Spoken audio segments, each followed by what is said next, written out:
हाय good evening. Election season आ रहा है। साल में हर साल में 3-4 तो इलेक्शन इंडिया में हो ही जाता है। ठीक है। चलिए, इलेक्शन तो हर 3 महीने में एक इलेक्शन कहीं ना कहीं कोई ना कोई स्टेट का या फिर पंचायत का, इसका उसका फलाना ढिमकाना का रहता है। चलिए, अब ये इलेक्शन सीरीज में स्टार्ट किया था। वैसे थोड़ा बीच में रुक गया था क्योंकि मेरा तबीयत खराब था, इसलिए मैं कोई भी एपिसोड्स नहीं बनाया पिछले दो ढाई महीने में। मैं बात नहीं कर सकता था इतना फास्ट भी, कुछ भी बात करते करते मुझे सांस अटक जाते थे, इसके कारण मुझे बात करना नहीं होता था। चलिए, आज मैं आपसे ये बात ही करने आया हूँ, इलेक्शंस। अभी थोड़ा सा चेंजेस है। चलिए, ये 2024 का इलेक्शन के हिसाब से मैं इसे चला रहा हूँ, और भी तकरीबन 250 दिन अपने पास है। चलिए, ये क्या है।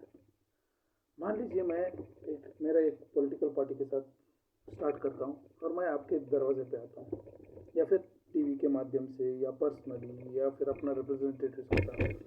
तो मेरा क्या होगा, आपको मैं क्या अपना प्रॉमिसेस करूँगा, मेरा मैनिफेस्टो कैसे होगा। हम आइडियली इस तरह के मैनिफेस्टो को हम लोग देखते हैं, उम्मीद करते हैं कि भैया हमारे पास जो कुछ भी पॉलिटिकल पार्टी है हमारे दरवाजे पे आए, तो फिर हम इस तरह का एक मैनिफेस्टो देखना चाहते हैं। तो फिर इन्हीं बातों को मैं रख रहा हूँ, with banking up with data और प्रूफ, और किस तरह किया जा सकता है। मैं कोई हवा हवाई बातें नहीं करूँगा, जिस तरह अभी कर्नाटक में हुआ हाल ही में, बोल दिए कि 200 यूनिट फ्री, और स्टेट में सबको, महिलाओं के जहाँ पे भी घूमो फ्री। अब वो भी कैंसिल हो रहा है, ऐसा मैंने सुना है, पता नहीं क्या हो रहा है। ये कोई कैलकुलेशन नहीं है। और मेरे टीनेज में था शायद, कोई एक पॉलिटिकल पार्टी टीवी फ्री दिया, और एक मैं 30s में था, 30s एंड लेट 30s और अर्ली 40s में था, कोई एक पॉलिटिकल पार्टी लैपटॉप्स दिए, और एक दूसरा कोई साइकिल दिया, कोई स्कूटर का कुछ बोल रहे थे, दिया या नहीं दिया पता नहीं। इस तरह का गंदगी नहीं करूँगा। मेरा एक प्रॉमिस रहेगा।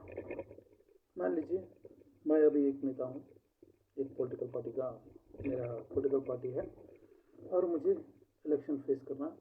मैं आपके पास आया। मेरा इसके पहले मेरा पहले एपिसोड में, शायद दूसरे एपिसोड में, इसी सीरीज में मैंने एक बात बताई थी, मेरा क्या प्रॉमिस रहेगा, मतलब पॉलिटिकल पार्टी से मैं क्या वो उम्मीद कर रहा हूँ, मगर ये प्रॉमिस मेरा रहेगा। मैं ये गारंटी दूंगा, हर फैमिली 1 लाख रुपए इनकम टैक्स भरेगा, इसका मैं गारंटी दिलवाऊंगा। उसका कंडीशन भी एक रहेगा कि भाई साहब, प्रोवाइडेड उनका एनुअल इनकम 12 लाख से ज़्यादा रहा होगा। ऐसा नहीं कि भाई कुछ भी नहीं, आज के हिसाब से मैं बात कर रहा हूँ, 10 साल के आगे के हिसाब से नहीं। ये एपिसोड उसको रिलेटेबल नहीं, वो सब तो उसके हिसाब से। आज के हिसाब से 12 लाख से जिनका भी तनख्वाह, सैलरी, इनकम, सैलरी नहीं इनकम टोटल, जिस फैमिली का इनकम 12 लाख से कम है उनको इनकम टैक्स नहीं होगा। जिनको 12 लाख से ज़्यादा होगा, ऐसे लोगों को इनकम टैक्स लगेगा। और मैं ये अगले 5 साल के अंदर, मेरा मतलब अगले 5 साल का टर्म के अंदर, मैं ये प्रॉमिस करता हूँ कि हर फैमिली, मेरा मतलब है फैमिली मतलब है पति पत्नी, और जो स्कूल या कॉलेज जाते हुए बच्चे, या फिर जिनका उम्र 25 साल से कम है, ऐसे डिपेंडेंट्स और उनके माँ बाप, सास ससुर, जो कुछ भी हो। ओके, ये एक फैमिली होता है। इस फैमिली का इनकम टैक्स, सालाना income tax minimum 1 lakh rupees, वो लोग मुझे टैक्स भरेंगे। इसका मैं प्रोविज़न करूँगा। ये कैसे करूँगा, ये अभी का इसमें एपिसोड में बताऊँगा, आज के एपिसोड में बताऊँगा। इसके पहले के मैं एपिसोड में मैंने हम लोगों को ऐसा कोई प्रॉमिस करे, ये उम्मीद था, मगर आज मैं प्रॉमिस करे नहीं, मैं ये प्रॉमिस करता हूँ, उसका एग्जीक्यूशन कैसे करता हूँ अभी बताऊँ। आपके पास, सबके पास आधार कार्ड है। चलिए, 99% ऑफ इंडियन पॉपुलेशन के पास आज आधार कार्ड है। ये तो एडवांटेज है टेक्नोलॉजी। चलिए, इस आधार कार्ड में क्या होता है ना, मैं आपको आधार बैंक बना हुआ है, और उसमें आधार बैंक में मेरा एक फैसिलिटी रहेगा, वो ये रहेगा कि भैया साहब, जितने भी मैं सब्सिडी के लिए जो ये दे रहा हूँ अमाउंट है वो सब कुछ उसमें डाल दूँगा पब्लिक फंड के नाम पे, जो लिंक रहेगा आधार बैंक का। अब क्या होगा, मान लीजिए आपके घर में या मेरा ही उदाहरण दे, मेरे पास मैं जॉब जा रहा था, आजकल तो जॉब का कोई गारंटी नहीं है, सडनली ले ऑफ हो गया ओवरनाइट। सवेरे गया जॉब को और एचआर ने बुलाया, बोल दिया भाई कल शाम तक तेरा जॉब खत्म हो गया, ये ले तेरा पूरा फुल एंड फाइनल सेटलमेंट और तो यहाँ से बनते निकल। ये होता है, ये मुझे एक्सपीरियंस हुआ है, मैं खुद इसका क्या बोलते हैं विक्टिम। चलिए ऐसा हो जाता है तो नेक्स्ट आपको जॉब मिलने तक तो आपका पूरा ठप हो गया, तो क्या करें। अब होगा जैसे ही मेरे स्टेटस के सामने एम्प्लॉयमेंट जो वो ब्यूरो रहेगा उसमें आ जाएगा कि भाई इसका सर्विस खत्म हो गया, तो तुरंत मेरा आधार बैंक एक्टिवेट हो जाएगा। जैसे एक्टिवेट हो जाएगा जो मेरा तो अब मुझे ज़रूरत है नेक्स्ट मंथ 1-2 महीने के लिए मुझे कुछ ज़रूरत नहीं होता, क्योंकि पैसा फुल एंड फाइनल सेटलमेंट इसका उसका आया वाला रहता, मैं उसके हिसाब से चलता रहता हूँ। अब क्या होता है, खत्म हो गया जो रिजर्व था, ये था, सेविंग्स था, ये सब कुछ खत्म हो गया, मगर जॉब नहीं मिला। नेक्स्ट मंथ क्या है, तो फिर उस वक्त मेरे नज़दीक के प्रोविजन स्टोर को जाऊँगा, मेरी जो मंथली रिक्वायरमेंट है बेसिक नेसेसरीज नॉट लग्जरी, तो वो सभी आइटम्स मुझे आधार कार्ड में डालूंगा, नंबर डालूंगा, ऑथेंटिकेट करूंगा, जो चाहिए परचेज करूंगा, पेमेंट वहाँ से हो जाएगा, पब्लिक फंड से उसको दुकानदार को मिल जाएगा। अब इससे क्या होगा यार, इससे तो इकोनॉमी पूरा उल्टा सुल्टा हो जाएगा, ये आपका कहना है जी नहीं। अब क्या होता है बताता हूँ, इंटरेस्टिंग फैक्ट, एक डेटा, छोटा सा डेटा, और ये डेटा ये है कि भाई साहब हमारे देश में हर महीना 50 करोड़ ओके 50 करोड़ सोप के बिल्ले बिकते हैं।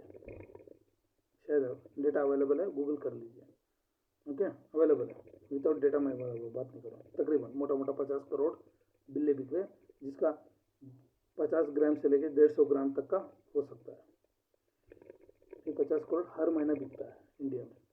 अब क्या होगा, जैसे ये आधार बैंक हो जाएगा, अपडेट हो जाएगा, तो फिर सिर्फ 50 करोड़ बिक रहा था आज तक।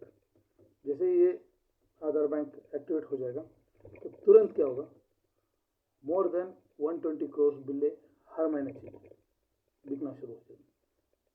तो फिर क्या हुआ, जस्ट मैं सोप का दे रहा हूँ, एकदम बदन को जो बाथिंग सोप जो बोलते हैं उसका मैं बात कर रहा हूँ, कपड़े का, डिटर्जेंट का, इसका उसका, टूथपेस्ट, टूथब्रश, फिर बाद में फलाना ढिमकाना, बहुत सारा आइटम्स है, वो बात अलग है, इसी के हिसाब से आप प्रोपोर्शनेटली ले सकते हैं। अब क्या होता है, आपको मैन्युफैक्चरिंग करना है, मतलब आपको प्रोडक्शन 50 करोड़ बिल्ला जो बना रहे थे, आपको एकदम अगले 1.5 महीने के अंदर 100 करोड़ के ऊपर रहना है। तो क्या हुआ, जॉब्स क्रिएट हो गए। ये 2 महीना आपने उनको कर्जे पे लेने को दिया था, एक कर्जा है आधार बैंक से, जो कुछ भी लेता है उसको कोई कर्जा है, उसे बाद में रिटर्न करना है, जब जॉब मिल जाता है वगैरह होता है तो फिर उसको वो रिटर्न करना है। आपका फैसिलिटी में कोई दिक्कत नहीं होगा, स्कूल फीस टोटल पेमेंट हो जाएगा, स्कूल फीस, मेडिकल एक्सपेंसेस, ये सब कुछ हो जाएगा, उसका कोई लिमिट नहीं रहेगा। जहाँ पे आपका प्रोविजंस है वहाँ पे बेसिक नेसेसरीज आपको मिल जाएगा, लग्जरी आइटम्स नहीं मिलेंगे, जितना चाहिए बेसिक नेसेसरी मिल जाएगा। उसका टर्म्स एंड कंडीशन मेरे पास डॉक्यूमेंट है, मैंने जो पीएम को भेजा था वो मैं आपको बस आपके साथ शेयर भी कर दूंगा, ओके लिंक में मिल जाएगा। तो फिर ये बात है। अब देखिए क्या हुआ, इंटरेस्टिंग जॉब क्रिएट होगा। अब सर 50 करोड़ से तो 100 करोड़ बन गए, इसमें क्या है, सिर्फ सोप का बिल्ला तो बना, अरे यार डिटर्जेंट का क्या, इसका क्या, उसका क्या। अब ये 50 करोड़ से लेके 120 करोड़ तक उसको जो पुश मिलेगा, उसके लिए क्या क्या चाहिए, रॉ मटेरियल चाहिए, फैक्ट्री डालना चाहिए, फैक्ट्री जहाँ जगह जगह पे डालेंगे, नए नए फैक्ट्री खोलेंगे, रॉ मटेरियल इधर उधर मिलता है तो फिर वो सभी उसको वहाँ से जहाँ रॉ मटेरियल है वहाँ से फैक्ट्री तक लाना है, तो फिर ट्रांसपोर्ट इंडस्ट्री का, लॉजिस्टिक्स का फैसिलिटी बढ़ गया, वहाँ पे भी धंधा चालू हो गया, फैक्ट्री बन गए वहाँ पे चालू हो गया, फैक्ट्री कंस्ट्रक्शंस, इम्प्लीमेंटेशन, इसके लिए ऑटोमेशंस, ये सब कुछ अलग सा चीज़ है। फिर वहाँ उसके वो सब कुछ करना है तो आपका आईटी इंडस्ट्री बढ़ेगा। आपका आईटी इंडस्ट्री बढ़ गया तो मैकेनिकल पार्ट बनेगा। मैकेनिकल पार्ट बन गया तो देख लीजिए, एक एक के बाद एक लिंक देख लीजिए आप, ब्यूटीफुल है एक के बाद एक। लॉजिस्टिक सोप जो 50 करोड़ था वो 120 करोड़ 2 महीने के अंदर हो गया। उसके लिए फैक्ट्री लगा, फैक्ट्री के लिए मैकेनिकल इंजीनियर्स की ज़रूरत होता है, और उसी के हिसाब से करंट प्रोडक्शन सोलार ये धमकाना झुकाना सब कुछ मिल गया उसमें। नंबर 2 हो गया। नंबर 3 लॉजिस्टिक्स, जो रॉ मटेरियल ट्रांसपोर्टेशन होगा। बाद में प्रोडक्शन के बाद पैकेजिंग इंडस्ट्री, वहाँ पे भी बढ़त आ गया तो फिर पैकेजिंग इंडस्ट्री बढ़ गया। और नेक्स्ट उसके बाद क्या होगा, पैकेजिंग तो हो गया। पैकेजिंग के बाद इन सभी को मेंटेन करने के लिए आपको सॉफ्टवेयर की ज़रूरत है। आईटी इंडस्ट्री हो गया 6ठा पॉइंट। और 7वां पॉइंट फिर से लॉजिस्टिक आएगा। फैक्ट्री से लेकर डिस्ट्रीब्यूशन, डीलर नेटवर्क बढ़ेगा, दुकानें बढ़ेंगी। और ये बढ़ते बढ़ते क्या हो गया, जो मुझे मैंने जो जॉब खोया था 3-4 महीने पहले, अब मुझे जॉब क्रिएट हो गया, मैं एलिजिबल होता हूँ, मैं फिर से जॉब पे लग जाता हूँ। और उस जॉब से जब मुझे पैसा मिलता है, और जो कुछ भी मैंने आधार कार्ड के स्वाइप करके मैंने जो कुछ भी लिया था, फैसिलिटी मुझे मिला था आराम की ज़िंदगी जीने के लिए, नेसेसिटी ज़िंदगी जीने के लिए, लग्जरी ज़िंदगी के लिए, उसमें कोई ऑप्शन नहीं है। मुझे क्या होगा, जॉब मिला, मैं उसके बाद जैसे मुझे पैसा आ जाएगा उसमें से प्रोपोर्शनेटली मेरे बेसिक नीड्स का अमाउंट छोड़ के बाकी का जो कुछ भी रहेगा वो आधार कार्ड जो कुछ मैंने लिया था आधार बैंक उसके तरफ जाएगा, ज़ीरो इंटरेस्ट हो गया। ब्यूटीफुल। चलिए, कल जो एम्प्लॉयमेंट क्रिएट मैंने किया, सब कुछ किया, इसी के साथ फिर से मिलता हूँ कल। मेरा क्या होगा, अगर मैं पॉलिटिकल पार्टी करूँगा, बनाऊँगा, कंस्ट्रक्ट करूँगा, तो फिर मेरा क्या होगा ऑब्जेक्टिव, मैं आपके पास कैसे आऊँगा। इसी के साथ मैं एक बात आपको बोल रहा हूँ, सर जी, हर एक को क्या बोलते उसको, रिक्वेस्ट है आपसे कि जब भी आपके पास पॉलिटिशियंस आएंगे तो बोलिए यार एक बार अरुण का वीडियो तो देख लो, यहाँ पे आकर हमको फ्री को क्यों दे रहे हो यार, अरुण का वीडियो देख लो, वहाँ पे जॉब क्रिएट करने का हज़ारों तौर तरीके बता रहा है, तो आप उस पर थोड़ा अमल कर लो, हमको भी चेन का सांस दे दो। टैक्सेस, इन्हीं श्रृंखला में टैक्सेस में कैसे कम करूँगा, अगले इसमें आ जाऊँगा थोड़ी दिन में। यकीन मानिए, अगर मैं पॉलिटिकल पार्टी बनाऊँगा तो फिर मेरा ये वादा रहेगा कि इनकम टैक्स 15% से ज़्यादा नहीं होगा, जीएसटी 8% से ज़्यादा नहीं होगा। इसका मैं आपको प्रूफ के साथ दूंगा। चलिए मिलते हैं फिर से, और एक बार जय हिंद